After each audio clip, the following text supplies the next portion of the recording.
Chicago, 2011. A cop is murdered. Police and prosecutors swear they have the trigger man. He swears he didn't do it. How far will each side go to prove they're right? Like it's just one bombshell after another, where you're like, what? The story of a PlayStation, a brain-eating amoeba, and the relentless pursuit of justice. Off Duty, out now. Listen wherever you get your podcasts. This message comes from Jackson. Taxes aren't something you can only think about once a year. With investments, planning for tax day is year-round. Fortunately, Jackson offers tax-efficient products. Visit jackson.com for more information on how our products can make your tax bill a little bit less painful. Jackson is short for Jackson Financial Incorporated, Jackson National Life Insurance Company, Lansing, Michigan, and Jackson National Life Insurance Company of New York, Purchase, New York. Hello and welcome back to the Psych Legal Pop Podcast. This is a podcast where we talk about popular culture through the lens of an attorney and a therapist. I'm the therapist, Tess Brigham. And I'm Brooke Brigham. I'm the attorney. And today we are continuing our Sister Wives Rewind. We're going to cover Season 8, Episode 1, The Hardest Parts of Love. And this episode primarily dealt with Dayton's surgery that he got after his ATV accident. So we're going to talk about that first, and then we're going to talk a little bit about what's happened since the accident and some things that have been said by other family members about what really happened with this accident. And then we'll get into the other things that happened in this episode. There was Mykelti. We meet a fashion designer. Maddie goes off to college. Big things, big things. Yes. So, yeah. yes. We also wanted to talk generally about this, we'll talk about that when we get to it. Okay. I don't know how to really sum it up. But anyway, before we get into it, we just want to give you a couple ways that you could help support our podcast. We really appreciate all the people who do support and download our podcast and all of that. We're very, pleasantly surprised. Yes. that people keep listening. Well, and the nice comments that I just want to say to anyone who writes a very kind comment, whether it's on our Instagram or sends it directly to us, and we always we respond to everything.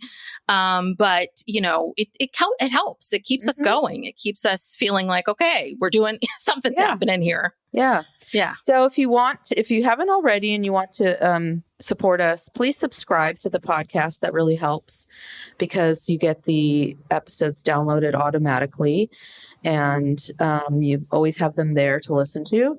And also, if you enjoy us, please keep giving feedback. 5-star rating and review on Apple Podcasts would really help us. And if you're interested in more content, we have a Patreon where you can get a weekly bonus episode. And once a month, we do a review of a true crime documentary, and we do Ask Us Anything episodes once a month as well. So that's at patreon.com.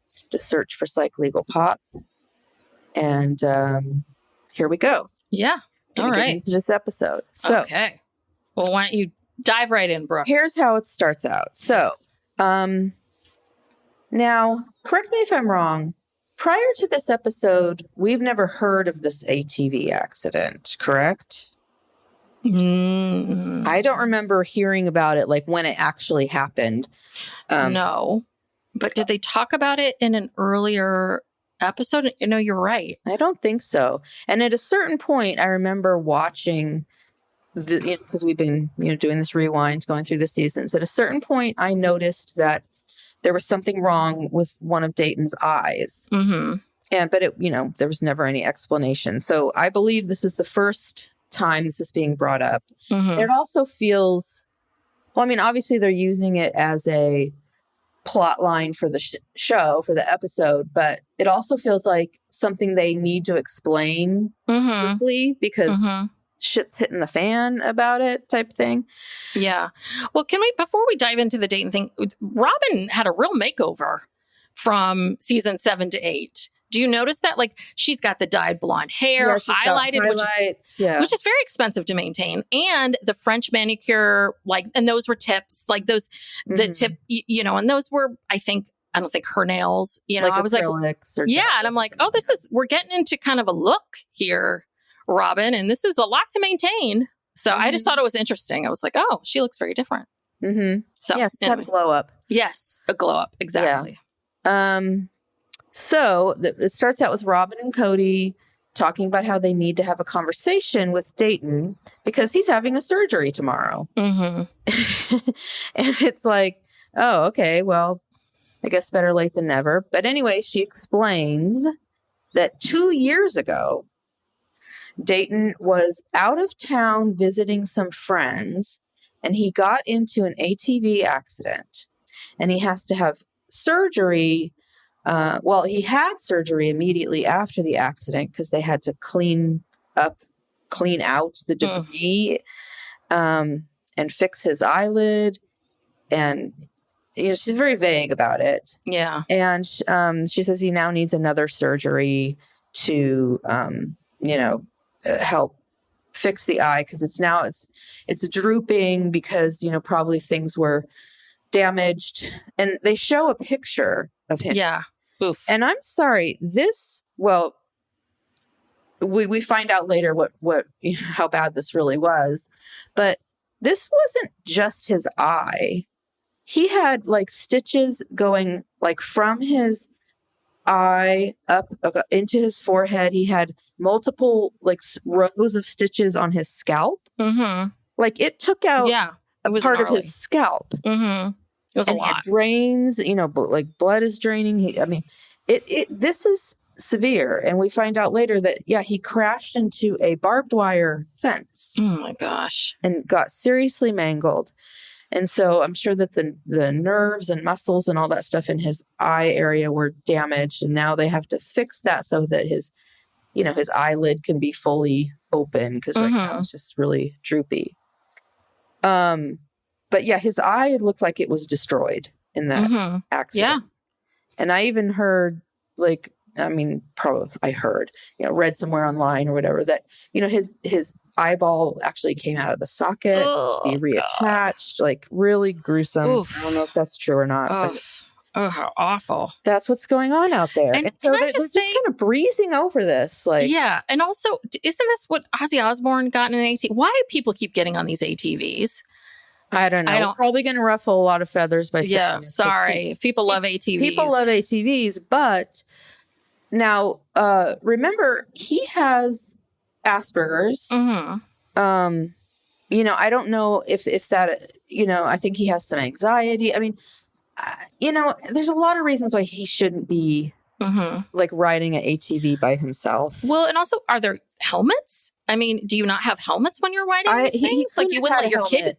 His scalp was all torn up. So that's the other part. It's like if you're going to let your kid get on this ATV, at least make them wear a helmet or some padding or something. Yeah, I just fell off or I don't in the crash, but his scalp was all mangled. Mm-hmm. So now so when she says he was out of town visiting some friends, okay, Robyn doesn't let her kids out of her sight for a minute. So the only way he could be out of town would be if he was with his dad, visiting his dad, maybe. And so people always felt like she was trying to imply that this happened on his watch. That this did not happen on her watch. Because I highly doubt that she would be just so okay and so calm about, he was just out of town visiting friends and he got in this horrible accident. She's not even emotional about it, and she cries all the time. Yeah. She does not cry at all during any of this stuff. Yeah. Yeah, it's true. So, so they talk to him and they say, well, are you nervous? And he's like, well, of course it's major surgery. Anything could go wrong. I mean, I just kind of felt like who's calming who down here? Exactly. The whole time I'm watching this, I'm like, Dayton's got the maturity of a 50-year-old man, and you two nutters are like running around in circles. Like, I was like, Dayton is so clear on everything, right? He's like, I'm feeling nervous, but that's a normal part of it. And why do we need to have this conversation about it? He just seemed a little like Lordy, you two. Yeah. Well, another thing going back to like how and where this exactly happened was, I don't think this was on the show. I think I just saw this online. There's a photo of, there's a couple photos. I think this on the show. There was a photo of Dayton in the hospital and Robyn was sitting next to him. Yeah, it was the weirdest photo because I wrote this down too, because normally, like if you take a photo, I don't know why you would take a photo of this, but you take a photo of this, like normally if you're sitting next to someone, you would be looking at the person in the hospital bed. It's like Robyn's posing. She's got her hand on Dayton's hand and she's like turned and looking at the camera directly like, oh, smile. Oh, hi. Yeah. Here we are at Disneyland. You know, it's just so awkward. There's also a companion photo of Kody posing with him. Oh, God. And I saw that online. And so, yeah, Cody's standing up, but he's looking in the camera, posing. Mm-hmm. And Dayton is laying in this hospital bed with like his neck is in traction. His head is all bandaged. His eyes, both of his eyes are just like closed. I mean, it's horrible. And so he had to have surgery, immediately after the accident because, emergency type surgeries in the hospital. Probably was there for a while. Well, turns out we find out later he was in the hospital in Las Vegas. So because there was a medical lien placed on Robyn's property because she owed money to the hospital. And it was eventually paid off, and they recorded a judgment lien, satisfaction of lien. This is public records, and you can find it online.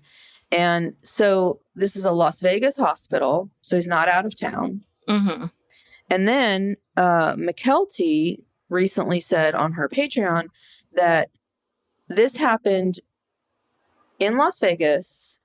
It was Thanksgiving break. Kody was there. The pawn shop people were there. They're friends with the pawn shop. And Hunter and some of the other Brown children were there. And Hunter was the one who helped him medically and called 911 and, stepped in. I don't know what Kody was doing. Thank God Hunter was there. If Logan's not there, Hunter has to step in. Right. So this is all a lie. It's a cover up. And it's very uncomfortable to watch because I think we all know now it's a lie, but watching those two spin this tale, it's really I was looking at both of them and, you're right. There was no crying. There's none of that. And Cody's kind of looking off into the distance. It's not very talkative. Yeah. Unlike Kody and everything else. So the whole thing was just, it's so, why are you going to lie about this? This seems so bizarre to me that you would lie about this. Yeah. And also it later came out. So after this ATV incident, I think that there was some type of custody hearing because I think the father was pissed. And in that custody hearing, it came out that there was text messages that were put into evidence where Robyn is texting her ex-husband, telling him about this. There's also texts where she's mad at him for trying to talk to Dayton about it, to get what happened. He's just trying to talk to his kid and say what happened because they're lying. Yes. They're lying about what actually happened. And then it got into the financial stuff in terms of who's responsible for these medical bills because again, this is allegedly this stuff I'm saying right now, this stuff I saw online. This was not in the show. But it was said that part of their divorce agreement was that she was supposed to get health insurance on all three of the kids, and she didn't. Oh. And so they had all these, massive medical bills because of no insurance or inadequate insurance or whatever. And, there was a disagreement about, who's responsible for this. That was also part of I could imagine being pissed if I thought my ex-partner got the health insurance for my kids. And I found out what? Exactly. You know? And was, again, allegedly speculation online that part of the whole adoption deal that they made with him, that part of it was that Kody and Robyn would assume the liability for this medical debt. So, again, very shady, So do you think that Robyn is lying about this? Because I don't think this is Kody's idea to lie about it. So I think it's her idea to lie about it. And I'm sure she's spun something to him.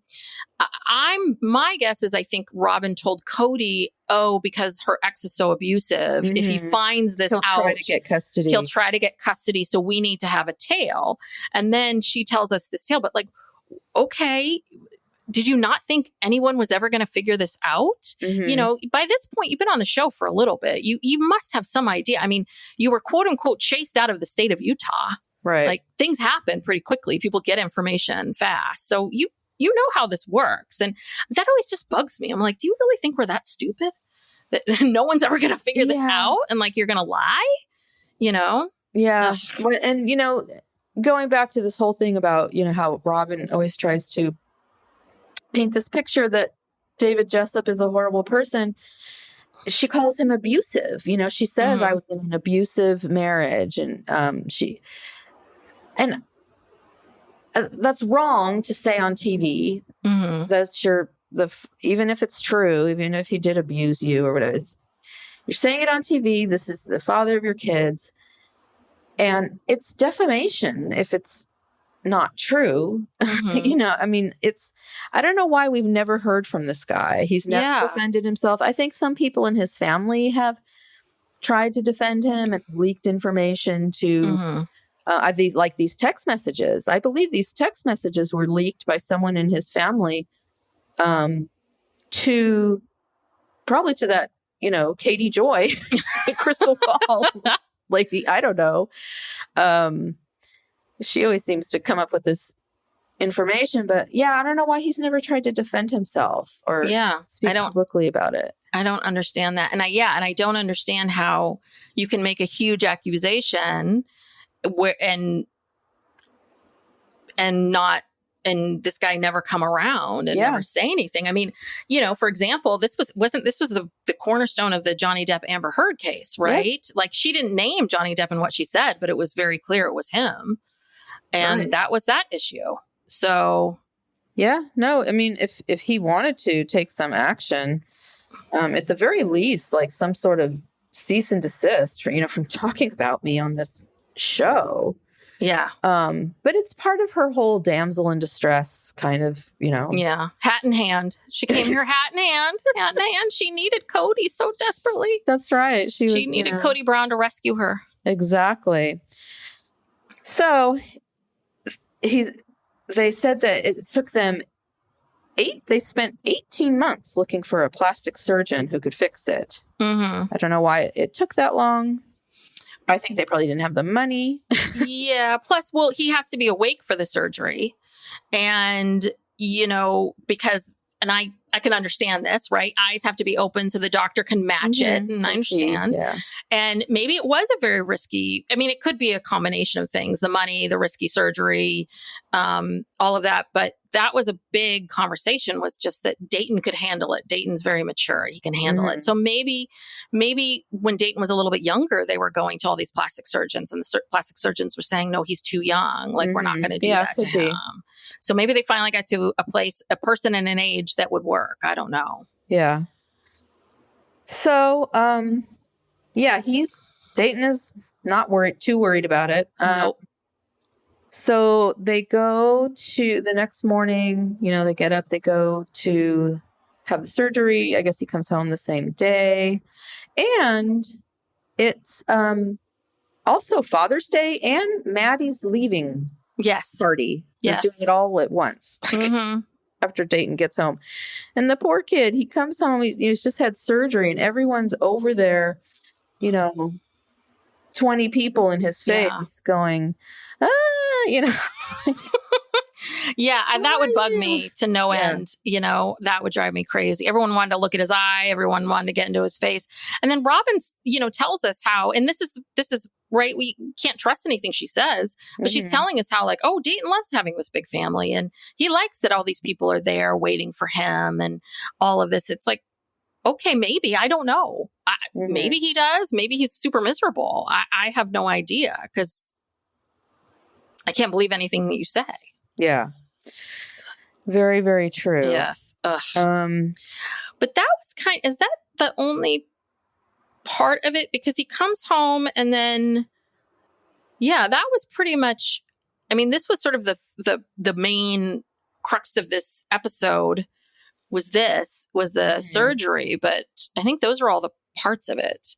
Because the surgery part itself was not, didn't really take up that much time, but this whole ATV thing is, a thing that's been an ongoing mystery, and more information has come out over time, and now we have Mykelti himself saying all this. So what else did Mykelti give any other information? I mean, I remember when she talked about like it was Thanksgiving, it was the other family that we'd seen on TV, it was, local, and I remember the Hunter thing, but did she say anything else?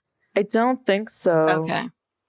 I think that's all the light that she really shone on. That's the thing with Mykelti. She'll drop these things, like these big things, but then she doesn't.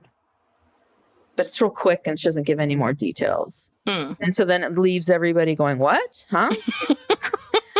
We need more information." Or maybe she's just a marketing genius. Yeah. Do you know what I mean? It keeps people coming back. It's like, I'm just going to give you a little taste, and you got to keep subscribing for more info.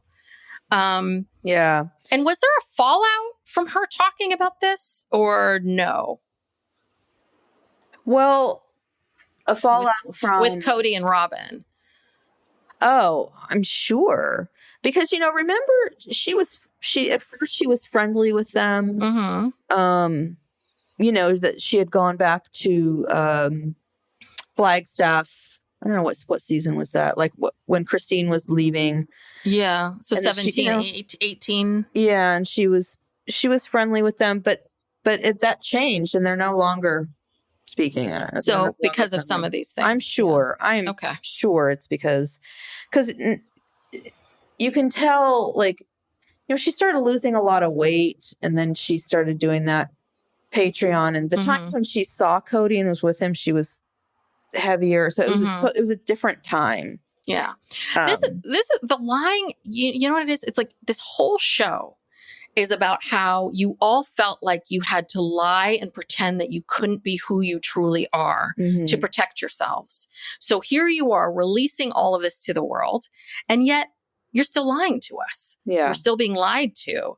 And I just wonder how the kids feel about that. I would love to hear from Logan or from Hunter or someone like that, like to tell me, what do you really think?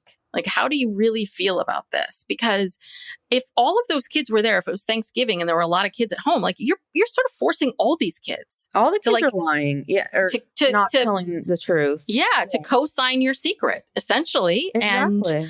And maybe you can spin it as this, it's dangerous, you can't, but aren't you doing to them exactly what your parents and your grandparents did to you that you're complaining about? Because they're watching the show. They're watching Kody and Robyn lie on the couch. Yeah. And I can understand Mykelti's desire to kind of want to tell the truth, maybe the whole truth. But she's probably like, I'm going to tell, I was there. This happened to me. I'm going to tell the truth. This is my truth. Yeah. And so I get that, why she's doing it. So, I mean, Robyn, I don't know. I mean, the whole, what she's done to her kids is the whole, it's a whole nother subject, but it's sort of slightly related, but just the infantilizing of these kids. And I think it's almost like she wants to make her kids as needy as possible to keep Kody I think in part to kind of keep Kody around, and because she's gotten them to be so loyal to him. And that's all he wants is loyalty. Yeah. So she keeps them like, oh, these like young, needy people who need him and are loyal to him. I mean, just the way you look at it, she's just set this up. Yeah. Yeah. She literally won't let her kids leave. Well, and it actually contradicts something she says later on when they talk about Maddie leaving for college. She basically talks out of both sides of her mouth. But yeah, I mean, to do this to your kid. And I think, you can see how Kody treats her kids so differently, like, so much calmer, more patient, loving. And I really think she set it up where it's like, my kids, this is what you need to do. You need to treat them this way. You need to treat them with kid gloves. You need to be, and I think that they and I think they all developed a much sweeter, kinder relationship. But yeah, it worked both ways. Because yeah, I mean, it's the fact that Aurora is still living there, or I feel like Dayton is like 20 something, Yeah, Dayton's kind of, I don't know, but Dayton is very, very, he's on the autism spectrum, but he's very high on the autism spectrum. So he could very easily live on his own, get a job. Listen, I'd rather work next to Dayton than anybody else. So I think he's a solid person, but I don't know, maybe he has a lot of anxiety and it's better for him to live there. I have no idea. I don't know. Well, there's a scene, the contrast between how Kody at Robyn's house is all calm and happy to be there and happy to be taught. Then they show a scene where he goes over to Christine's, before they go, I think it was before they go to the fashion designer with Mykelti. But you could tell he's rolling his eyes. He doesn't want to be there. Everyone's annoying him. He's interacting. It's kind of chaotic. Like, so different. I mean, she really has set up this. Yeah, she set up this thing where Kody wants to be there because everyone's loyal to him, and he's needed. All right. So should we go back through some of the other things that happened in this episode? Sure. All right. Well, I mean, we've got to talk about Mykelti's career. Because Kody and Christine are taking Mykelti to go visit David Tupaz. He's a high-end fashion designer, and he's going to interview Mykelti for an internship. And then we get into this whole discussion about how Kody feels like the fashion industry is highly sexualized, and he's very nervous, because people in the fashion industry, they tend to be scantily clad. I don't even think he knows what he's talking about. I'm like, you're talking about the clothes themselves. The people in the fashion industry, they're designing the clothes and putting it on someone else. You know what I mean? Like, right. The designers are not scantily clad. The designers aren't going to have their hoo-has hanging out all the time. Like, they're getting work done. Psych Legal Pop will be back after these messages. This message comes from Jackson. Taxes aren't something you can only think about once a year. With investments, planning for tax day is year-round. Fortunately, Jackson offers tax-efficient products. Visit jackson.com for more information on how our products can make your tax bill a little bit less painful. Jackson is short for Jackson Financial Incorporated, Jackson National Life Insurance Company, Lansing, Michigan, and Jackson National Life Insurance Company of New York, Purchase, New York. Chicago, 2011. A cop is murdered. Police and prosecutors swear they have the trigger man. He swears he didn't do it. How far will each side go to prove they're right? Like it's just one bombshell after another, where you're like, what? The story of a PlayStation, a brain-eating amoeba, and the relentless pursuit of justice. Off Duty, out now. Listen wherever you get your podcasts.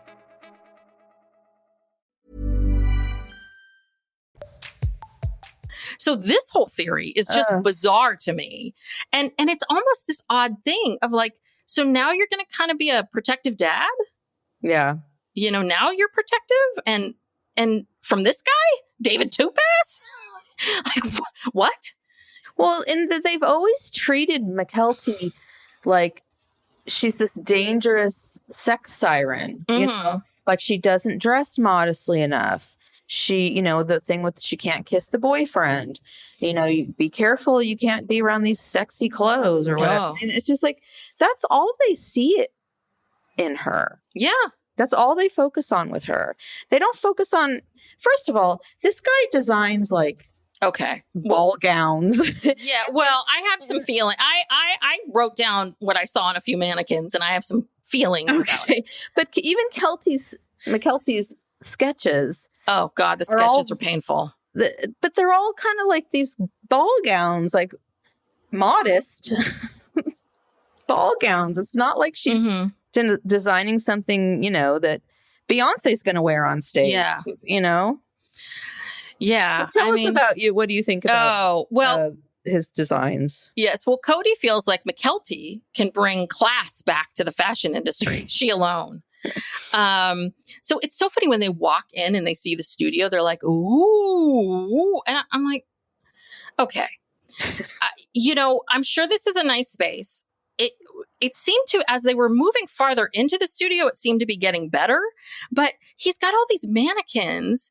And if you watch the mannequins, it's like there was this one mannequin who had a hat, like a fedora kind of hat with a feather sticking out. She had huge, big, giant hoop earrings. She had glasses on. She had a bow tie front was part of the dress that she was wearing. And then there was a necklace over it. I'm like, huh? This is the ugliest thing I've seen in my entire life. I mean, it's just a little bit like you can't even accessorize. I just think that he's all about more. Earrings, sunglasses, you know, I mean, on the thing. And then the fashions, they just don't seem very up to date. And no, I don't know who's buying these things. They're very much like, like some rich, older, eccentric lady. Very weird. Yeah. Very weird. Yes. So, but yeah, I wrote a lot down about what Kody was saying. He says, there are a lot of people out there that are going to push the threshold of your values. I think he was talking to Mykelti about that. Like, So, and this guy, David, he also wants to bring the class back. And then Kody gets into this whole thing of like, well, I'm a man, so I don't know anything about fashion. And it's like, well, yeah, he says this is a male fashion designer. They do exist. Yeah. Like, I don't know anything about fashion. And it's like, okay. Well, that's your problem, Kody. Lots of men are into fashion. Yeah. And, weren't you just telling us all about the fashion industry 5 minutes ago? I mean, you know so much about it. Yeah. You seem to know a lot about how people treat people in the industry, but you don't know anything about how the industry works or the clothing or any of that kind of stuff. Yeah. I just hate that crapple of like, I have to be a man. I have to be such a man. I can't possibly. And the whole time he's saying all this stuff, Christine is just like cringing. She's just very uncomfortable. You know, Christine's just trying to support her daughter, and that's what he should be doing too. Yeah, just keep your mouth shut. He acts like she's in danger or something. Well, it's like this guy, he's harmless. He's being very kind to her. And, you know, and I love it.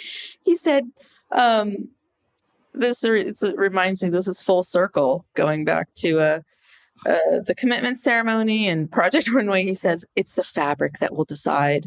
Yes.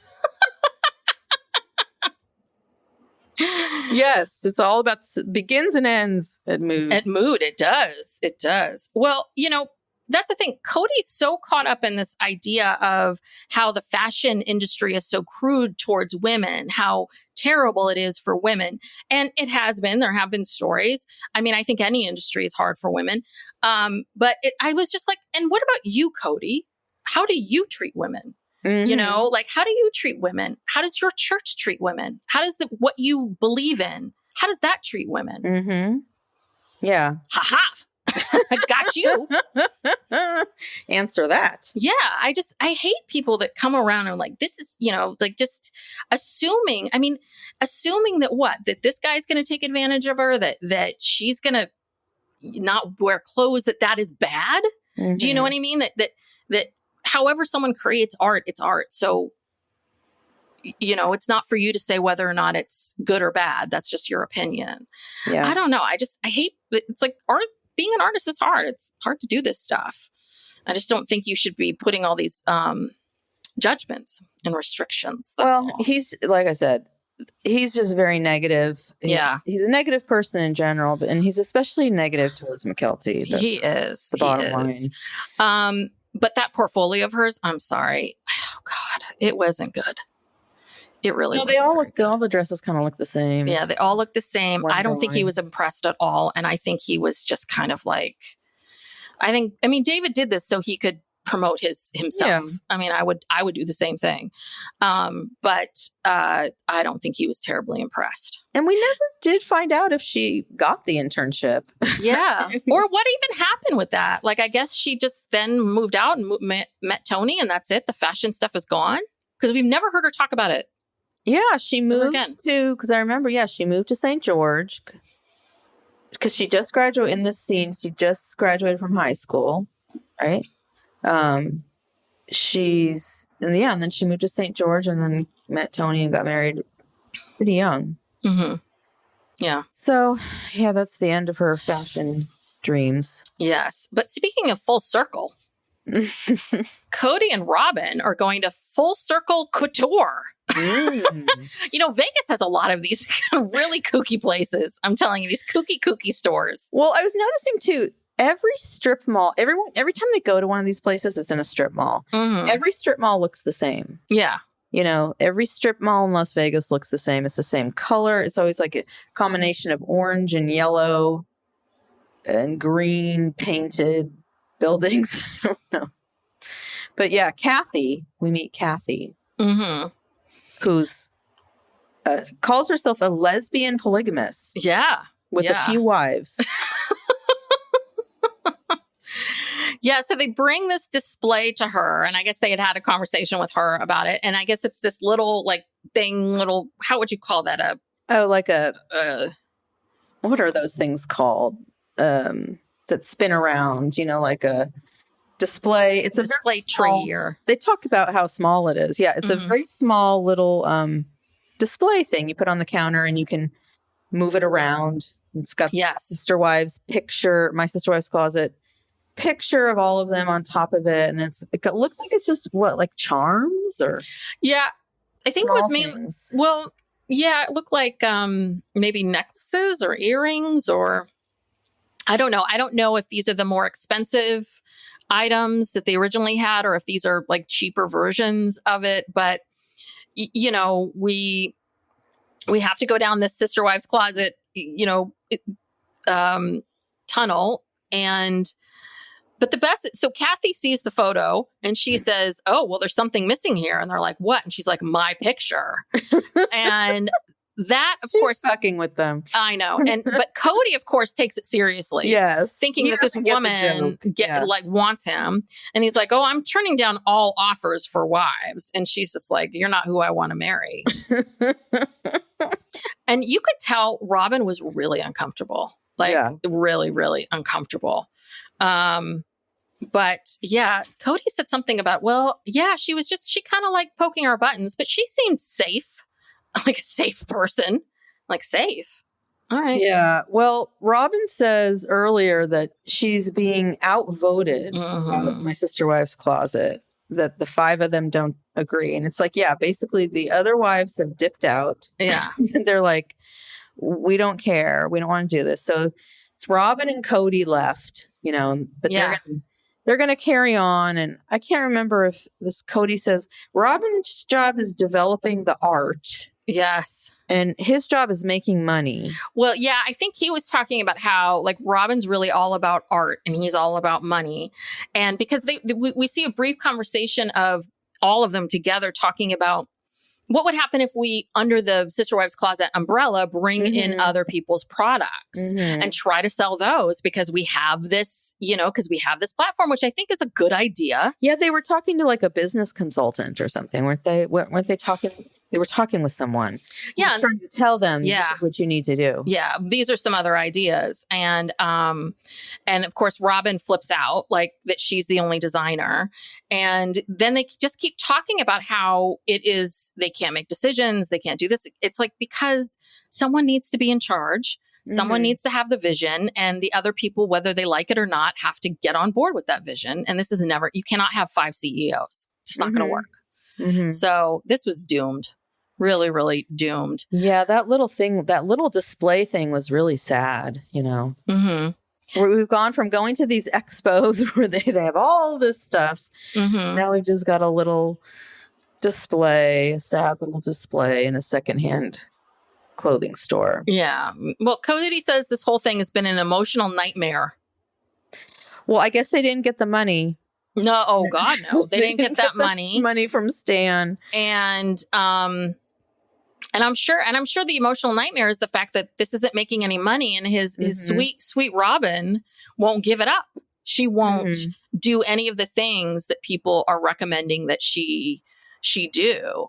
And that's one of the things about, I'll just say, it's one of the things about business that's hard is you might have ideas of what you want to do or what you like, but that doesn't necessarily mean it's going to sell. And so it's hard.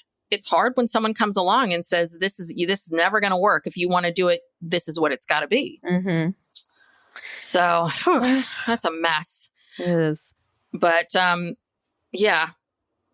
All right. And then the last one is Maddie, and Maddie leaving to go off to college. She's going to Logan, Utah State University. And she's real happy to get out. She can't wait. Yes. Yeah. Well, and of course, she's loading the car by herself. No one's helping her. They're supposed to leave at a certain time. They were supposed to leave at 8 a.m. And Maddie's like, but it's 8 right now. And nothing was in the car at this point. Right. No one's helping her. She loaded the entire car, from what I saw, by herself. And then, Kody's blaming Janelle. Yeah, I guess they got into a fight. I don't know. Well, they allude to that apparently, like, Janelle says, Kody's not very happy with me this morning, but she's kind of like, I don't care. Yeah. And then she's like getting snappy with Maddie. And it's just like, this is a rite of passage, Get it together, people. Like, this is the saddest college send-off I've ever seen. Yeah. It was awful. It was so just like sad. I just felt like, well, maybe they did all the celebrating at the party the night before, and that's why no one was around. I don't know. I think that it was like anything else, where it's, I think there's too many kids, too much going on.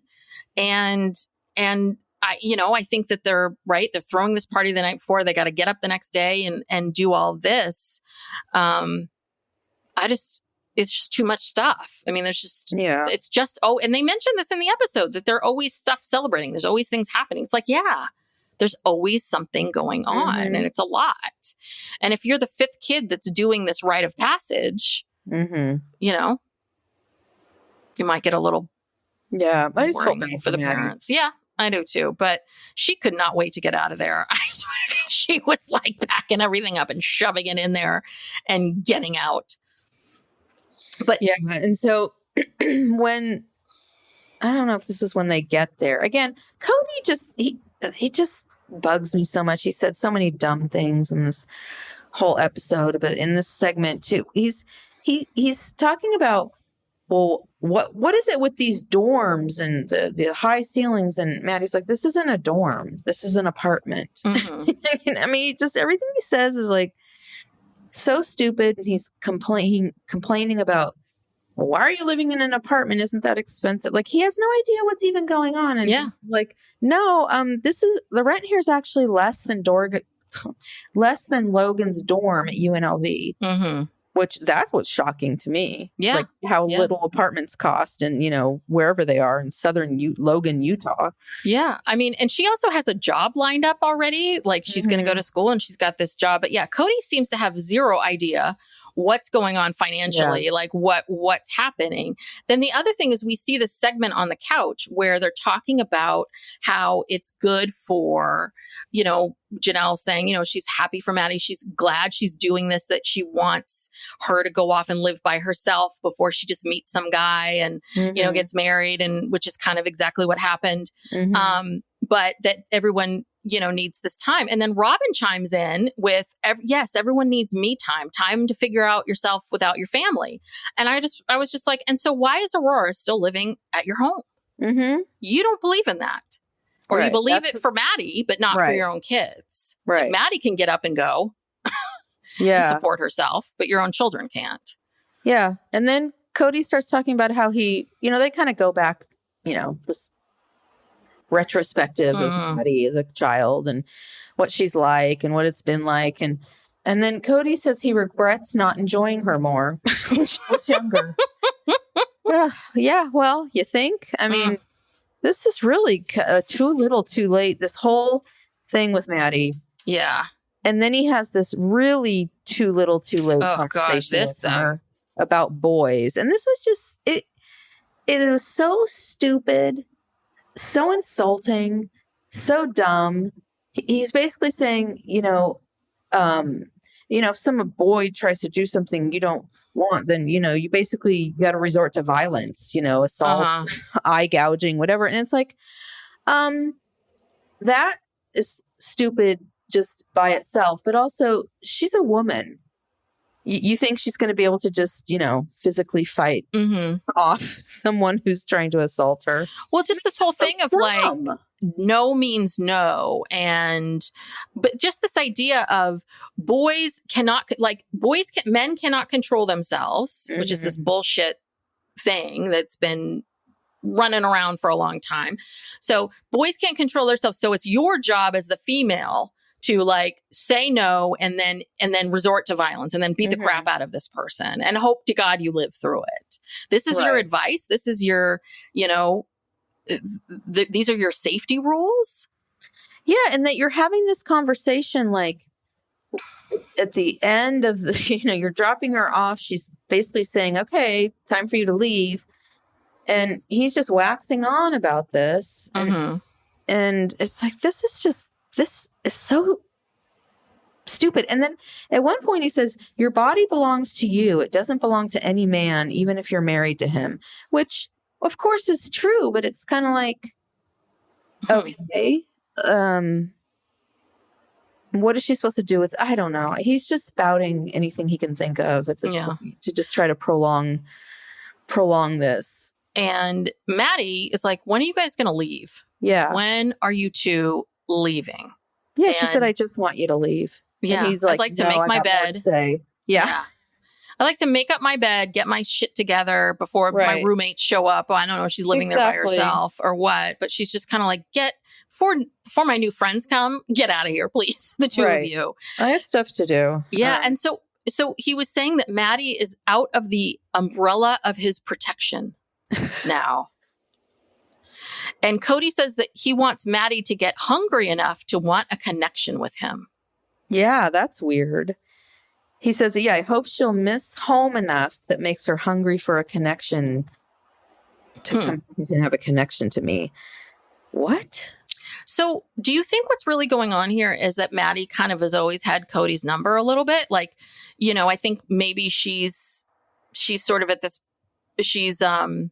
maybe she's sort of like, I think my dad's full of shit. I've always thought he was full of shit. And I've always kind of kept him like this, kind of away from me. Like, or, he never took a lot of interest in me anyway, or he was always doing this or that. So I kind of lived my own life. And then, is he now waking up, realizing like, oh God, I don't really have a relationship with this kid. Like, what do I do?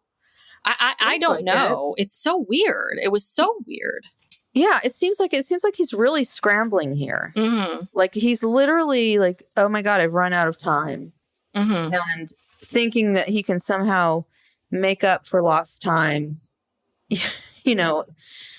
by spouting all this stuff and whatever. And it's interesting because, one of the things he says is he's worried that she's going to find some boy the first semester and drop out, which I don't know if it's the first semester or second semester. Well, shortly thereafter, that's when she hooks up with Caleb. And I almost feel like she hooked up with him to make, because she knew it would put her, that maybe like her dad would pay attention to her then. Interesting. Because he loves Caleb. Yeah. Well, I was trying to figure out, because I started scrolling through the seasons and I'm like, okay, so because we know that Curtis passes away. And then, and so I'm trying to get the timeline and figure out when I see where the wedding part is, but where's the part that we hear about her meeting him? Because I would love to know what the time frame is from this from how much schooling did she do before Curtis passes away and she and Caleb meet at the hospital? Okay, so I'm looking at this timeline that you forwarded to me. Yeah, So one of our listeners was kind enough to send us this timeline that's on Reddit. Yeah, maybe we can post this on Instagram or something somewhere. But anyway, Curtis passes away June of 2013. What is the date of this episode? The show started in 2010 or 12? 10. 10. Mm-hmm. Okay, so hold on. This is about how many years in? 3-4 years in? Hold on. I can look this up. Okay. Oh, okay. So Wikipedia has one of these like charts. Okay. So season 8, it first aired January of 2015. So season 7, that aired in June of 2014. So I think there was a period of time where they were doing like 2 seasons a year. Mm-hmm. So I want to say, I bet you anything that. So this was probably filmed in 2014 if it came out in 2015. Yes. So I think that she graduated in 2014. I think it sounds like she did a year at this school. And then Curtis passes away in June. Well, no, he passed away in 2013. Oh. So, but that's we're going back in time now. Okay, that's so weird. But she first met. This is my understanding. She first met Caleb at Curtis's funeral. Oh, I thought it was at the hospital. Okay, I got that mixed up. I believe, yeah, and they connected, and I guess they stayed in touch. So if that's 2013, it's now 2014. She's in her first year of college. So yeah, they've been in touch for about a year. And they probably started, seeing each other, getting more serious right around the time when she moved to college, because now she's got some freedom. Mm-hmm. Like they probably met up, or he came to visit her, or you know what I mean? Mm-hmm. So I'm sure it happened during her first year in school. And then after that, I'm trying to remember, let's see, Maddie gets married in 2016, June 2016. And he passed away. Yeah. It was all boom, boom, boom. It was all very quick. Yeah. So she, within less than 2 years later, she's married. And what do a 19-year-old and a 29-year-old have to talk about? That's what I really would love to know. Well, if it's a 29-year-old man who, has kind of lived in some small town in Wyoming his whole life. I mean, I guess so. Probably not that far apart. Okay. Mentally, she lived in the big city of Las Vegas. She did. She was a legend in her town. Right. We know that about her. Yeah. So she's mature. She's very okay. Sorry, Maddie, you are mature enough. Yeah. Curtis is probably a little more sheltered. And he was raised, Curtis was Christian. He wasn't Mormon. But if they were like, kind of religious, strict, whatever, a little more conservative. Yeah, it's possible. Yeah. It's possible. All right. Well, I think we've said it all. And so we will be back next week, continuing with our Sister Wives Rewind. We will continue with season 8. I think we just need to figure out which episodes we're going to cover and how. We felt like this ATV accident needed its own space. Yeah. To discuss. It's getting a little more meaty. The last season or two, there's a lot of filler, a lot of tell-alls and all that stuff. So anyway, yeah, coming up, I think there's another RV trip to see another polygamous. Oh, that's right. Yes, Colliers. yes. Mm-hmm. So we'll get into that, and then things start to heat up more. So, but there aren't for this, like last season, season 7. There's only how many episodes? Like it was only like 8. Yeah, 8 episodes. Or 10 season 8, there's only 7 episodes. Mm-hmm. So this is the time where they are shooting twice a year, but they're shooting 8 episodes at a time. Mm-hmm. Versus what they're doing now, which it seems like they're shooting 16 episodes or something like this, all in one span. Anyway, so thank you so much for tuning in. We said this on the top of the show. There's lots of other ways to support us by leaving us a 5-star rating review, subscribing to the podcast, or you can check out our Patreon, patreon.com/PsychLegalPopPodcast. Thanks so much. We'll see you next time. Bye.